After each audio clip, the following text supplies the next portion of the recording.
Patricia Cunningham's perfectly shaped nails dug into the shoulder of the man in front of her. "Excuse me, I think you're in my seat." Her voice was a sharp, polished blade. Damon Lee felt the jolt, his coffee cup tipping. The hot liquid splashed across the financial report he'd been reading and soaked into the leg of his jeans. Before he could react, she had shoved him into the aisle and settled into the plush leather of seat 2A with the triumphant air of a general claiming conquered territory.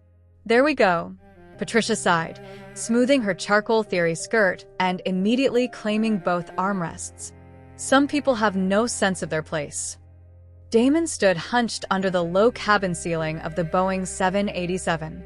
A black man with a well-worn sneakers and a simple white t-shirt painted a picture of economy-class travel for anyone who cared to glance. Patricia's diamond studs caught the ambient first-class light as she adjusted herself, making the seat her own. Around them, phones were rising. A college student across the aisle, Mia, opened TikTok and hit the Go Live button. In an instant, over 200 passengers on the flight became witnesses to a quiet theft happening in real time. Damon gripped his boarding pass, the ink for seat 2A smudged but perfectly legible. The final boarding call echoed through the jet bridge. Flight attendant Jessica Reynolds, her blonde ponytail bouncing with practiced efficiency, rushed toward the commotion. Her eyes swept the scene. A well-dressed white woman settled comfortably in 2A, and a casually dressed Asian man standing awkwardly in the aisle. "Ma'am, I am so sorry about this disruption." Jessica's voice dripped with manufactured concern as she gently touched Patricia's shoulder. "Are you all right?" Damon stepped forward, his boarding pass extended. "This is my assigned seat, 2A." Jessica's eyes performed a quick, dismissive scan. The t-shirt, the sneakers, the calm, unassuming face. "Sir, I think there's been a misunderstanding. Economy class is toward the rear of the aircraft." Finally, Patricia said, a dramatic sigh of relief escaping her. Someone with common sense on this crew. Damon kept his voice level, a quiet anchor in the rising tide of presumption. "Could you please just look at my boarding pass?" "Sir, please don't make this more difficult than it needs to be," Jessica said, her body language shifting to physically block him from the seat. "I'm sure your actual seat is perfectly comfortable." Behind them, the whispers grew. Mia's phone was now a silent, recording witness. The viewer count on her live stream began to climb. "I don't understand the confusion," Damon said, his tone patient. "My ticket clearly shows." "Look at him," Patricia interrupted, gesturing dismissively in his direction. "Does he look like he belongs in first class? I have platinum status with this airline. I've been flying United for 12 years. Jessica nodded, a knowing look on her face. "Of course, ma'am. We truly appreciate your loyalty." "I have the same status," Damon offered quietly. "If you could just verify it in your system." "Sir, I don't have time for games." Jessica's tone sharpened, the patience evaporating. "Please find your correct seat, so we can push back on time." Mia's live stream viewer count surged past 1,000. Comments flooded the screen in a frantic river. "They won't even look at his ticket. This is insane. Get a supervisor." Damon pulled out his phone, glancing at the screen. A text from his partner glowed. "Board meeting moved to 4:30. Where are you?" Another from his assistant. "They're waiting in conference room B." "Putting on quite a show, aren't you?"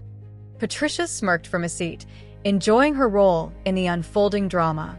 Jessica caught a glimpse of Damon's phone, a sleek, latest model foldable, but dismissed it as quickly as she'd noticed it. "Sir, this is your final warning. Move to your assigned seat, or I will have to call security." "I am in my assigned seat," Damon repeated, his calmness almost unnerving. "No, you're not," Jessica insisted, her voice rising. "This is first class. You are clearly in the wrong section." The accusation hung in the air like a heavy, toxic fog. Other passengers shifted uncomfortably. Some were now filming openly. Damon glanced up at the overhead bin, at his leather garment bag. His initials, DL, were discreetly embossed on the tag. The bag cost more than some people's monthly rent, but Jessica's gaze never traveled that high. "Miss," an elderly man in 2B called out hesitantly, Maybe you should just check his ticket. It would settle this quickly.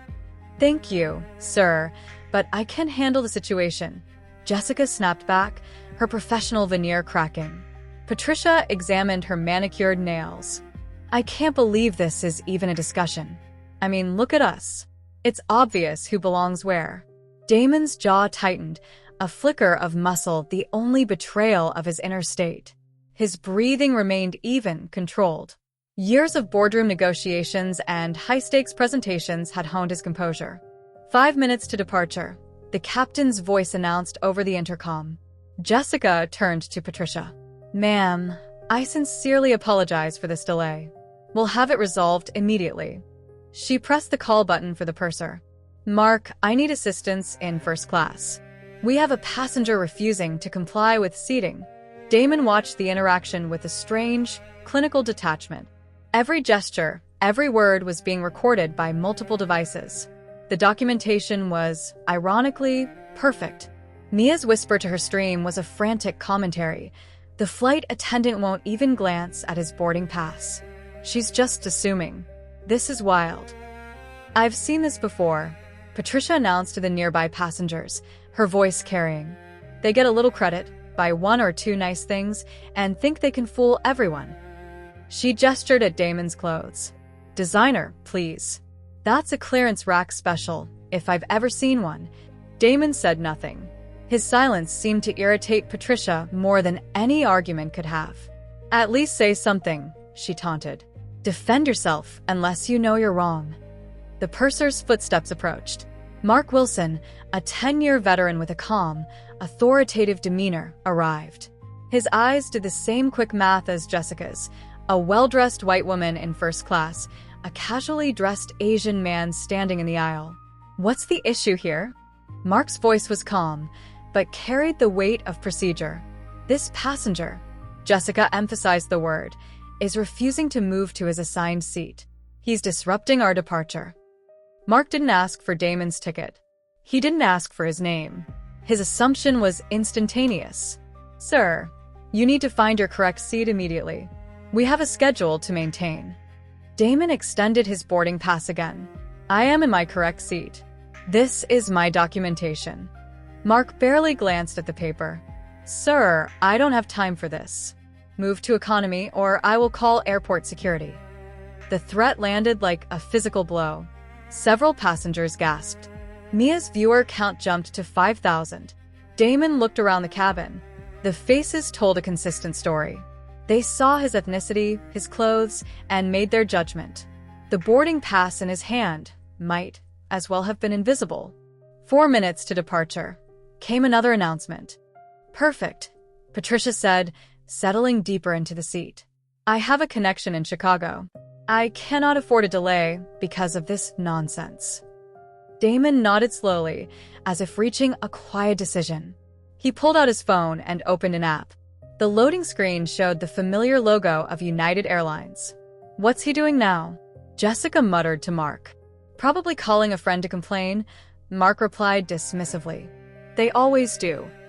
Damon's thumb moved across the screen with practiced ease, navigating through menus most passengers never saw.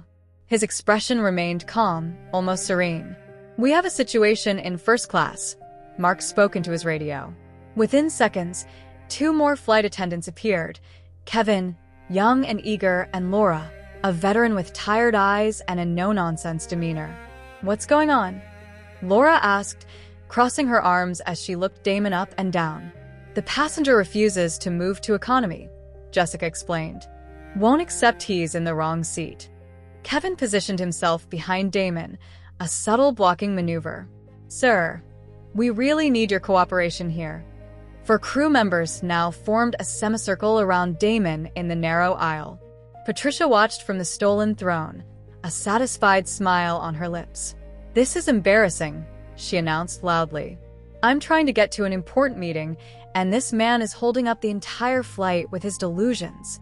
Damon remained calm, his phone still in his hand. 3 minutes to departure. The captain's voice again. Crew, prepare for pushback. You hear that? Mark's voice hardened. You're delaying 200 people because you can't accept reality. Yeah, Kevin added, emboldened. Just take your real seat, so we can all move on. Laura stepped closer, her voice dropping to a threatening whisper. Listen carefully. Move to economy now, or airport security will remove you in handcuffs. Your choice. The threat of handcuffs sent a fresh ripple through the cabin. More phones appeared. Mia's TikTok stream had exploded to 15,000 viewers. Comments flew. Call the police. This is 2026 #United Discrimination. Patricia basked in the attention. I've never seen such entitled behavior. Some people think the rules don't apply to them. She turned to address the filming passengers. You're all witnesses to this disruption. I try to handle this quietly, but he just won't listen to reason. A businessman in 3C lowered his laptop. Excuse me, but shouldn't you at least look at his boarding pass before making threats? Sir, please don't interfere. Mark cut him off sharply. We're handling this professionally. Professionally? The businessman's eyebrows rose. You haven't even verified his ticket. Laura whirled around. Are you questioning our procedures? I'm questioning why you won't look at a piece of paper, the man replied evenly. Jessica's face flushed. We don't need to examine obvious forgeries. How do you know it's forged if you haven't looked? Asked the elderly woman in 2B. The crew was losing control of the narrative. Passengers were turning against them, and the phones kept recording. Look at him. Patricia stood up from the seat, gesturing wildly. Use your eyes. Does anything about this man scream first-class passenger to you? She pointed at his sweatshirt. That's a $40 sweatshirt from Target. I can tell. Damon glanced down at his clothing, then back at Patricia with mild curiosity. How can you determine the price of my clothes? Because I know cheap when I see it, Patricia snapped. Your shoes are from a discount store. Your jeans are basic mall brand. Ma'am is absolutely right. Kevin nodded eagerly. First-class passengers have a certain presentation. Laura crossed her arms. We're trained to identify passengers who might be out of place. It's about maintaining the premium experience for legitimate customers. Damon's phone buzzed with notifications. A text preview was visible. Board meeting moved to 4:30. Patricia spotted it and laughed. Oh, look. He's got someone texting him about a board meeting. How cute. Probably his supervisor at a coffee shop. Several passengers shifted uncomfortably at the cruelty, but the crew seemed energized by Patricia's confidence. Sir, Mark's patience was gone. This is your final warning. Security is on their way up the jet bridge. Actually, Damon said quietly, I'd like them to see this. His calm response seemed to unnerve them. They'd expected anger, arguments. Instead, he stood there like he was collecting evidence. See what? Jessica snapped. You making a fool of yourself? Him proving he doesn't belong here? Patricia added with a laugh. Look at him. Really look. Does anything say first class to you? The shoes alone tell the whole story. Those aren't first class shoes. A teenage passenger whispered loudly, This is so messed up. They're being totally racist. Kevin spun around. Excuse me? We're following standard protocols. This has nothing to do with race. Then why won't you look at his ticket? The teen shot back. Because we can tell when someone's lying, Laura replied coldly. It's called experience. Damon glanced down at his comfortable walking shoes, then back at Patricia. Still no anger. If anything, he looked satisfied. Ma'am has a point, Laura said. First-class passengers dress appropriately. They understand the environment they're entering. Exactly, Kevin nodded. It's about respect. Respect for the airline. Respect for other passengers. Respect for the premium experience. Mia whispered to her live stream, This is the most racist thing I've ever seen in person. They won't even look at his ticket. Her viewer count hit 25,000. The hashtag United Discrimination was starting to trend on Twitter. Mark keyed his radio again. Security, what's your ETA to Gate B7? 2 minutes out, came the crackling response. Perfect. Patricia clapped her hands together. Finally, some professional handling of this situation. She looked directly at Damon. I hope you're happy with yourself. Now, everyone on this plane knows exactly what kind of person you are. Damon tilted his head slightly. What kind of person is that? The question caught Patricia off guard. She'd expected denial, not curiosity. You're the kind who lies, she said, regaining her composure. Who tries to take what isn't yours. Who thinks you can fool people with fake documents and sob stories. I haven't told any stories, Damon observed quietly. Your whole presence here is a story. Patricia shot back. A fantasy where you belong in first class. Well, reality is about to knock. The crew nodded in agreement. They'd created a unified narrative. Damon was a fraud. They were the heroes maintaining order. Heavy footsteps echoed from the jet bridge. 2 airport security officers appeared at the aircraft door. There he is, Jessica pointed at Damon. The passenger causing the disruption. Officer Davis, a tall black man in his 40s, approached with his partner, Officer Chin, an Asian woman with kind eyes, but a firm demeanor. What seems to be the problem here? Officer Davis asked professionally. Mark launched into his prepared explanation. The passenger refuses to move to his assigned seat, claims this first-class seat belongs to him despite obvious evidence to the contrary. What obvious evidence? Officer Chin asked. The crew exchanged glances. They'd been so confident in their assumptions, they hadn't considered someone might ask for actual proof. Well, Jessica stammered. I mean, look at him. Officer Davis's expression hardened slightly. Ma'am, I need specific evidence, not observations about appearance. Patricia jumped in. Officers, I've been patient, but this man has been harassing me for 10 minutes. I just want to sit in the seat I paid for. Ma'am, we understand, Officer Davis replied. Then to Damon. Sir, your boarding pass, please. Damon handed over the crumpled paper. Officer Chin examined it carefully, her brow furrowing as she read. The aircraft had gone almost silent except for the hum of electronics and whispered commentary.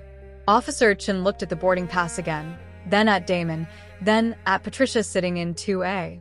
Her expression shifted from professional neutrality to confusion. This boarding pass says seat 2A, she said slowly. Mark stepped forward. Obviously forged. Look at him. Does he look like he can afford first class? That's not how we determine. Officer Chin began, but Patricia cut her off. Please, officer. Use common sense. I'm a platinum member.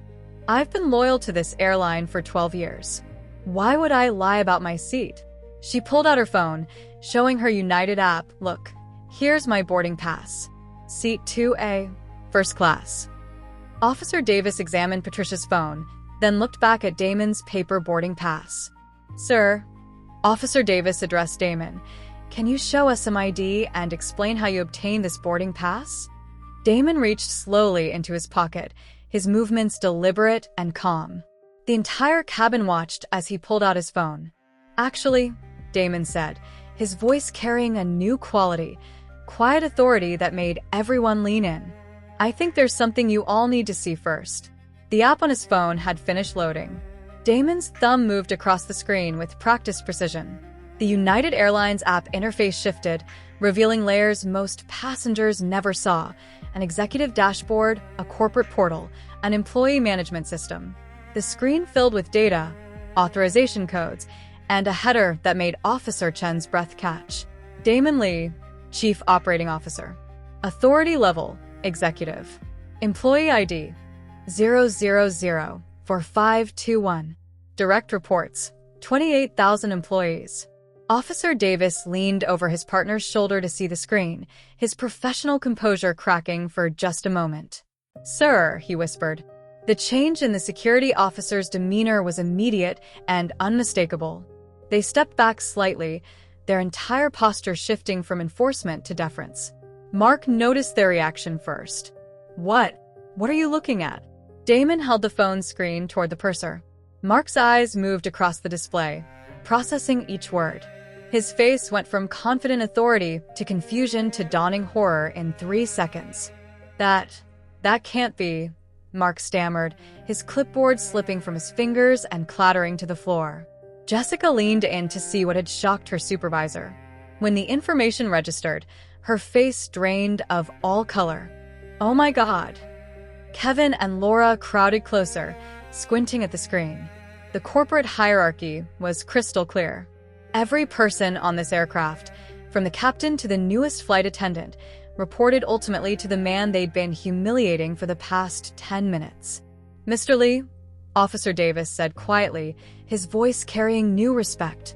We weren't aware of your position." Damon looked at the security officer with calm eyes. "Of course you weren't. That was entirely the point." The cabin had gone dead silent. Every passenger sensed the dramatic shift in power, though most couldn't see the phone screen. Patricia, still seated in 2A, looked around in confusion. "What's everyone staring at? Can we please resolve this and take off?" Damon turned the phone screen toward her. Patricia's eyes scanned the display, her expression cycling through disbelief, recognition, and pure terror. You can't be," she stammered, her voice barely a whisper. "I am the Chief Operating Officer of United Airlines, Miss Cunningham." Damon's voice remained calm, but it now carried unmistakable authority. "I don't just own this seat. I oversee the operations of every seat on this aircraft." The words hit Patricia like a physical blow. She gripped the armrests of the seat, his seat.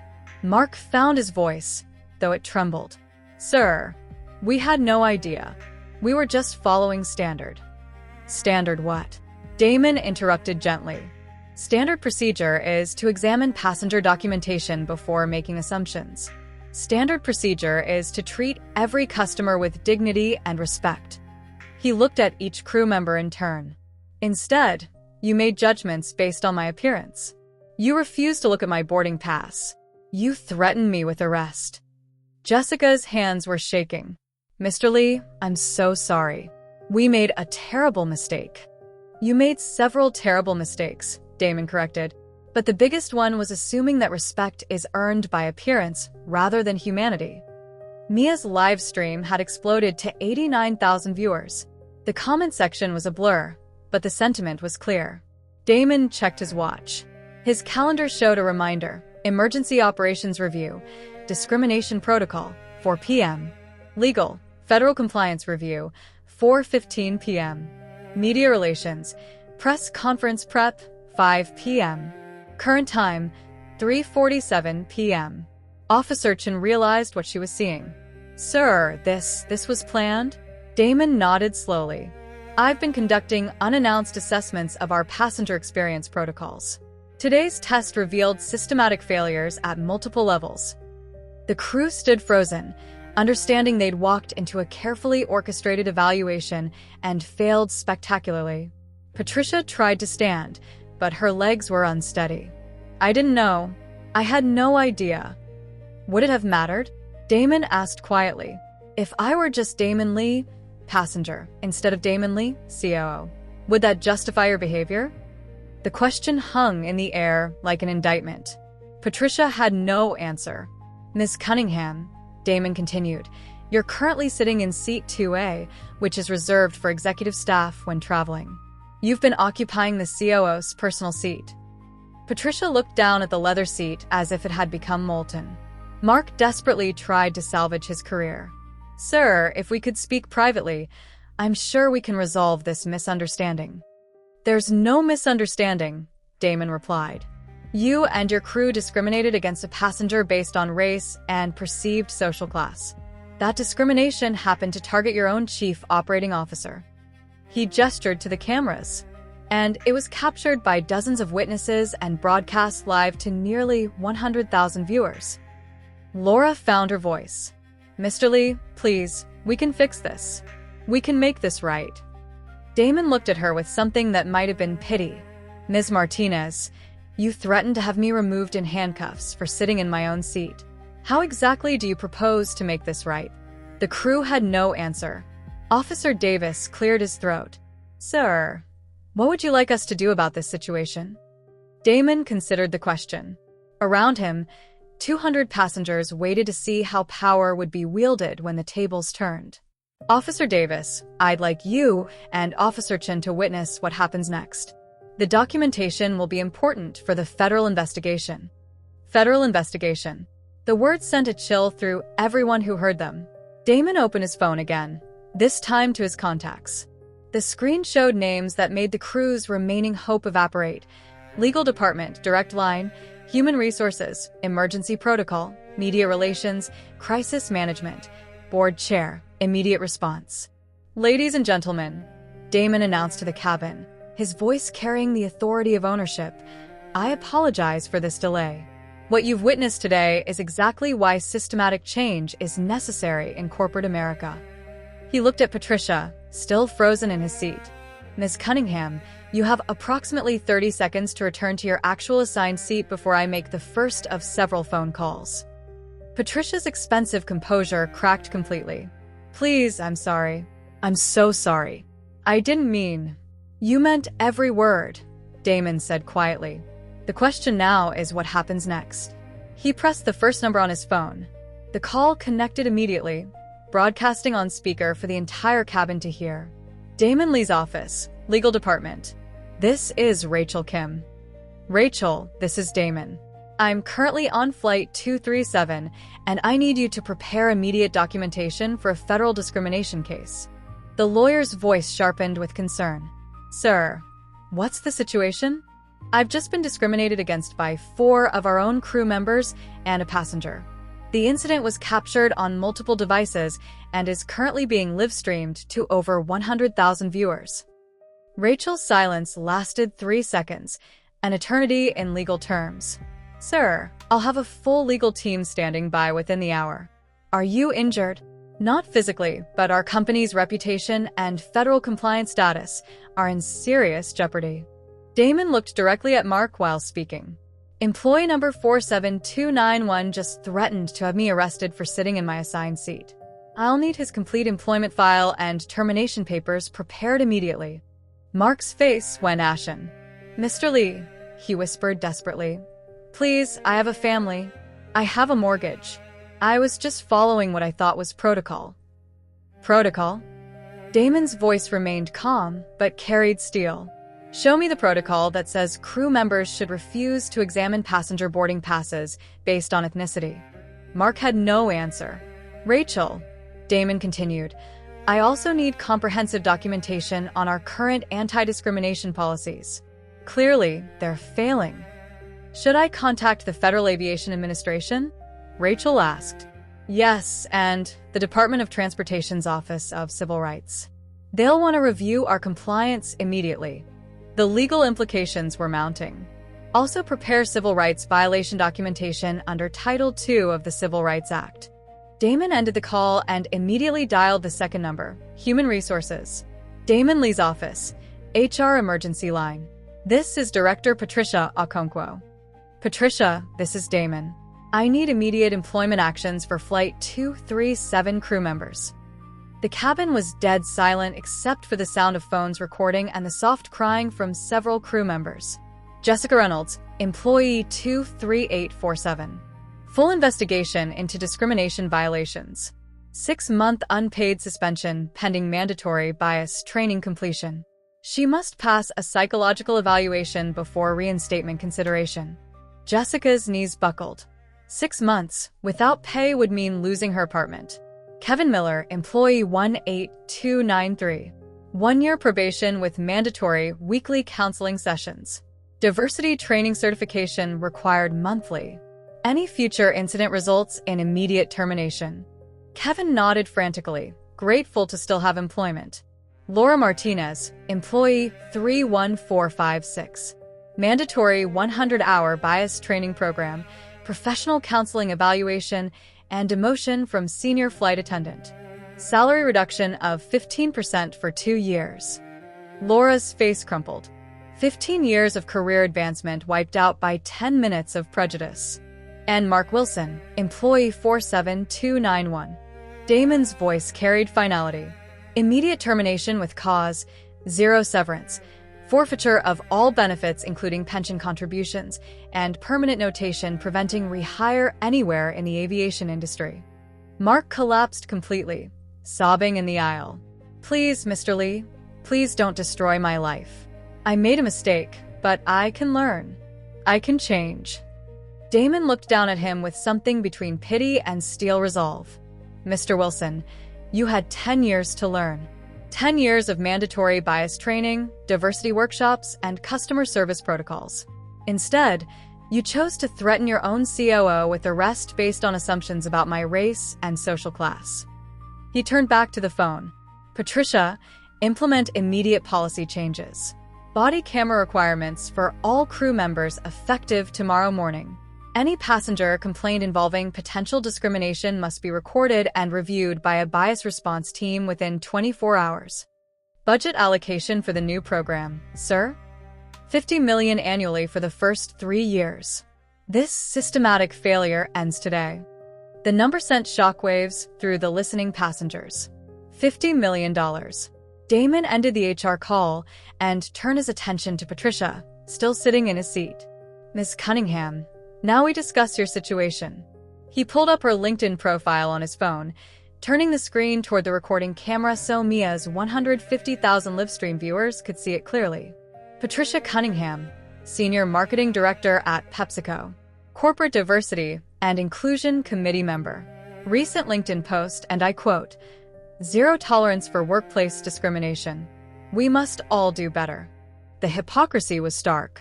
A woman who publicly championed inclusion had just committed a blatant act of racial discrimination.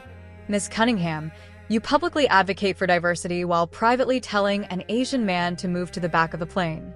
Your employer will find this interesting. Patricia's carefully constructed professional facade disintegrated. Please, I didn't mean. I'm not usually like this. You meant every word, Damon said quietly. The question is, what happens next?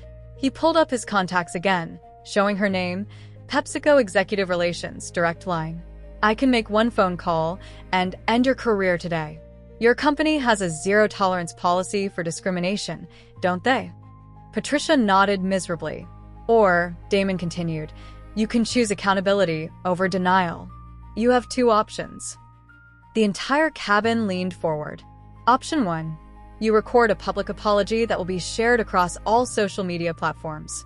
You complete 200 hours of community service specifically at civil rights organizations. You undergo 6 months of professional bias counseling. You accept lifetime monitoring status on all flights. Additionally, you'll speak at diversity training sessions for corporate executives, sharing exactly what you did and why it was wrong. The requirements were comprehensive and humiliating, but not career-ending. Option 2. I file federal discrimination charges under Title II of the Civil Rights Act. You face up to $500,000 in civil penalties under Illinois' hate crime enhancement laws. You receive a lifetime ban from United and all partner airlines. And I personally call your CEO to provide video evidence of today's incident. The second option was professional suicide and financial ruin. Damon dialed his third number, Media Relations. Damon Lee's office, Crisis Communications. This is Director Michael Chen. Michael, this is Damon. We have a major incident requiring immediate response. I was racially discriminated against by our own crew and a passenger on Flight 237. The incident is viral on social media. Sir, how viral are we talking about? Mia held up her phone, showing the viewer counter, 189,000, 195,000, 203,000. Currently over 200,000 people watching live across multiple platforms. The hashtag United Discrimination is trending number 1 on Twitter. I need a full press conference set up for 6 p.m. today. Complete transparency protocol. Sir, the stock price implications could be severe. Maybe we should consider damage control messaging first. Michael, Damon's voice carried absolute authority. We're not controlling damage. We're owning our mistakes completely and demonstrating exactly how we're fixing them. Transparency builds trust. Cover-ups destroy companies. Sir, the board might want to discuss strategic messaging options. I am the board's representative. This is my decision, and it's final. Damon looked directly into Mia's phone camera, addressing the live stream audience directly. Ladies and gentlemen watching this stream, what you've witnessed today is exactly why systematic change is necessary in corporate America. This wasn't just about one seat on one flight. This was about the assumptions, biases, and casual cruelty that marginalized people face every single day. He gestured to the crew and Patricia. These people made judgments based on my ethnicity and clothing. They refused to examine evidence. They threatened me with arrest. And they did it confidently because they thought there would be no consequences. Damon turned back to Patricia. Ms. Cunningham, the 200,000 people watching this stream are waiting for your decision. Do you choose accountability and reform, or legal consequences and career destruction? Patricia looked around the cabin desperately. 200 faces stared back, most showing no sympathy. I choose option 1, she whispered. The live stream audience can't hear you, Damon said firmly. Speak clearly. I choose option 1, Patricia said loudly, tears streaming. I choose to apologize publicly and complete the community service and counseling. Damon nodded to Officer Davis. Officer, please document that Ms. Cunningham has selected accountability over denial. Her public apology will be recorded and distributed across all social media platforms. He turned to the devastated crew members. As for you 4, your employment fates have been determined based on your individual actions and leadership roles in this discrimination. Mark was still collapsed on the floor. The systematic changes I'm implementing today will ensure this never happens again on any United aircraft. I guarantee it. The cabin erupted in applause. 20 minutes later, the aircraft had been cleared and a new crew boarded. Mark Wilson walked past the windows in handcuffs, escorted by airport security. His 10-year career had ended in complete disgrace. Damon finally took his rightful seat in 2A as Patricia was relocated to 23F, middle seat, economy class. Ladies and gentlemen, came the captain's voice. This is Captain Sato. I want to personally apologize for the delay and the unacceptable behavior you witnessed today. Mr. Lee, it's an honor to have you aboard.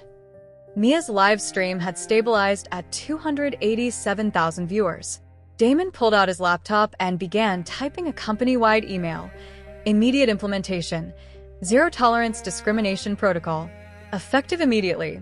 United Airlines implements the most comprehensive anti-bias program in aviation history. Today's incident revealed systematic failures that end now. He outlined the new policies. Mandatory body cameras, anonymous bias reporting, independent passenger advocates in every hub, quarterly discrimination audits, and a $50 million annual budget for bias prevention. A businessman in 3C raised his hand. Mr. Lee, how do you ensure this cultural change actually happens? Accountability systems, Damon replied. Every employee interaction is now monitored. Every bias complaint triggers immediate investigation. Every violation has real consequences. Later, as the aircraft descended toward Chicago, Mia asked, Mr. Lee, what do you want people to remember about today? Damon thought carefully. I want people to remember that dignity isn't negotiable. Respect isn't earned through wealth or status. It's the birthright of every human being. And I want people to remember that real change is possible when we choose accountability over defensiveness, education over revenge, and systematic reform over individual punishment.